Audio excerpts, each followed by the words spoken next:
Good evening and welcome back to my channel. My name is Kelly and I am 65 Bubbles. My channel is about congenital hypothyroidism. I myself was not diagnosed until I was 8 years old because back in the days when I was born, being old, they didn't have the testing. The testing didn't come in until probably like the early 70s. So I missed that boat. Now, last when I left off, I was about to go into my day of diagnosis. This is the third time tonight I've tried to make this video because I was going to finish the journey, but apparently, due to technical issues, I cannot upload a video that was 21 minutes, I believe. So I am going to have to do it in shorter segments. Okay, so now, as I had started to say before in a previous video, that being diagnosed at about 7.5, 8 years old, I was in the third grade, and I was extremely short, extremely, way too porky. Again, very short. I had high blood pressure. I already had glasses. I was already getting bullied and picked on for being the little fatty. And I could never keep up, especially in the winter, getting to school, because no matter which way we went, there was hills. With hills in the winter in New England comes snow and ice. Well, this little Pokeball could not get up the hills. My poor sister used to have to drag me up the hills. I'd get halfway up there and I'd slide back down. Okay, now she's really angry and I'm crying because I can't get up the hill and she's mad at me. In hindsight, I don't blame her for being angry at me. She used to on occasion have to come into the classrooms when I was in first or second grade because I was crying for some reason, and they would have her come in and try to get me to talk to her. And you know what kid wants to be doing that? What kid is responsible for doing that for their sister? So yes, I do understand why sometimes she got pretty angry at me. Okay, so now I'm in third grade. I remember my outfit exactly. I had on bright red cotton homemade pants because I couldn't wear regular clothes. So, it's in the early 70s. My mom's got to bring me in there, and it's a time of segregation, so it was fairly dangerous going by a lot of the high schools and such. So I go in there. We had to go up to the 6th floor. It was a clinic, and waited, it seemed like forever. So I go into the examining room finally, and I was diagnosed at Children's Hospital in Boston, and they do a lot of teaching. A lot of the medical students come in and they observe and they ask questions and things like that. Well, I was a guinea pig for them, and I was some type of freak of nature to them. So they do your typical, your height and your weight and, breathe in, breathe out, take a deep breath, hold your breath, da. And it was a female doctor, and I will never forget, she said to me, okay, now, roll over on your side. This is only going to be a second. Well, when you're 8, you have no idea what is coming next. Well, I had a hard enough time getting things out. Never mind having her decide with no warning, no idea what was going on. She was doing an internal as far as rectally. Well, there was no forewarning. There was no time to clinch it up. So no. I was not happy. Well, I got through that torture and torment and felt completely violated forever. But now it's time I have to go to another part of the hospital.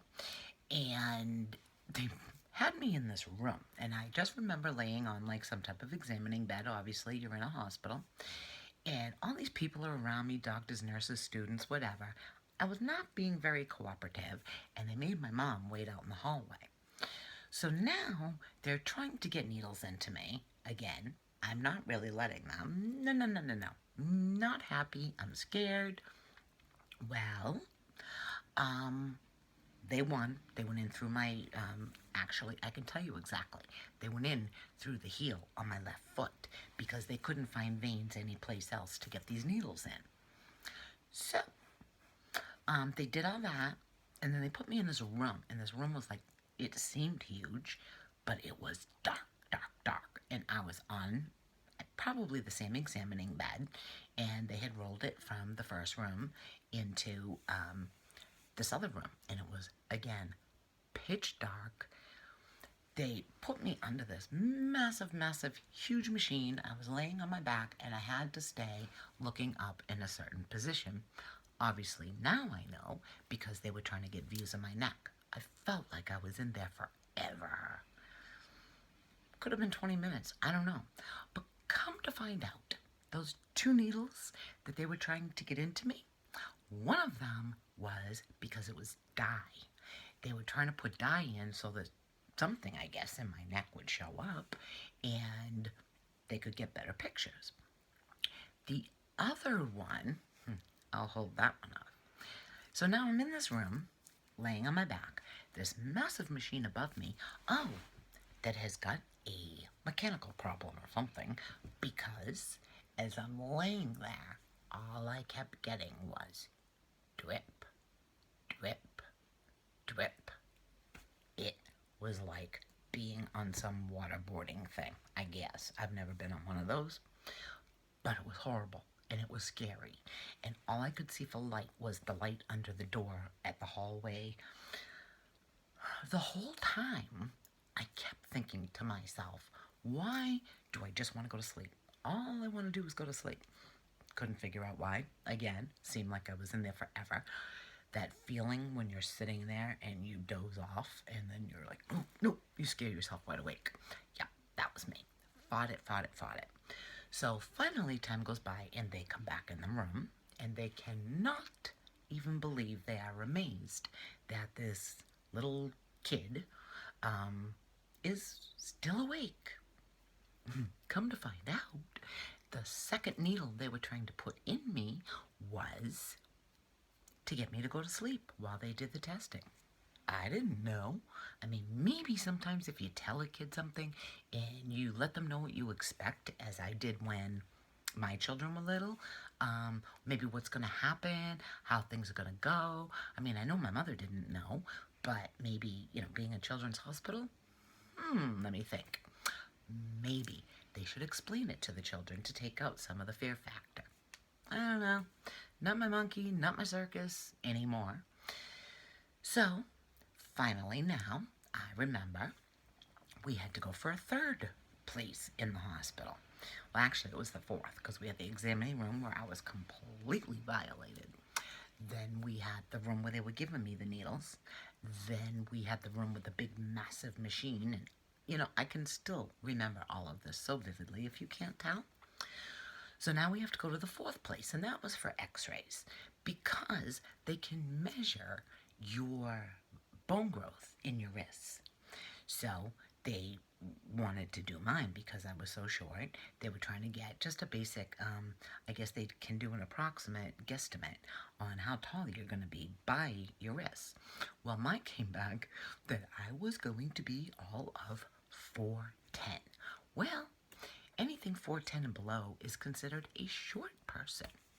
Well, I broke those expectations, and I came out to be a whopping 5'3", as I stand now. So, I broke that. I don't know whether they told my mother that day what was wrong with me, or if she found out afterwards what was wrong with me. I don't know. But I do remember all of that. I remember the 6th floor where the examining room was, the initial one, and just looking out over the city of Boston and thinking, oh, isn't this so cool? I continued to go in there every year. actually every 6 months until I was probably a teenager, and then I started going in every year. It got to a point I would go in by myself, but that was the day that I was diagnosed. Yes, a little girl getting a rectal at the age, at that age is scary. You remember it. Maybe some people would block it out, not me. So anyways, that is the day that I had all my tests, and then to find out that I have congenital hypothyroidism, and that my thyroid was ectopic, meaning that it did not grow where it was supposed to. It grew someplace else, so it's basically non-functioning. And to find that out at 8 years old, to not be put on any of the medications as infants are now after the newborn screening. You may have noticed during some of my videos, sometimes I mess up my words, sometimes I forget mid-sentence what I'm saying. You just never know. But I am well on my way to road to recovery. I'm growing stronger. I'm happier. I'm seeing the positive side of things. And I always looked at myself as the loser that was drummed into my head that I was. And I have to say, I'm not. I'm just different. I'm unique. And now I'm becoming okay to be me. And before I let you go, I want to thank you all so much for the people that are subscribing. Okay, there's not a lot, but it's there. The views on my website are just really increasing every day, and this is all new to me. I have done all of this pretty much myself, which I was really angry about that for a while, but I've learned it, and I can pretty much say that I've done most of it on my own. People that I thought that I could never live without, I can. And I'm getting better and happier and stronger. And for those that stood with me, I thank you. And for those that deserted me, you know what? It's going to become your loss, because I'm just happier and healthier with a whole different outlook on life. And again, I want to thank you all so much for going to my website, going on my YouTube, and subscribing in the comments. And I got a message from Ireland one morning when I woke up. So you know what? It does get better. And all of those of you that have children with congenital hypothyroidism, they're going to have good days. They're going to have bad days. Always let them know that you love them, and that you're going to be there for them, and you're going to back them up. And they're not dumb, and they're not stupid. And when they don't feel good or they're tired, it's more of a tired than what you'd ever know. But they're going to be okay. And the screening that we have now does take care of that. Please, I understand that people get busy with their everyday lives. Do not forget their medicine. Do not give it to them with vitamin D. Give it to them as directed. There is a reason for that.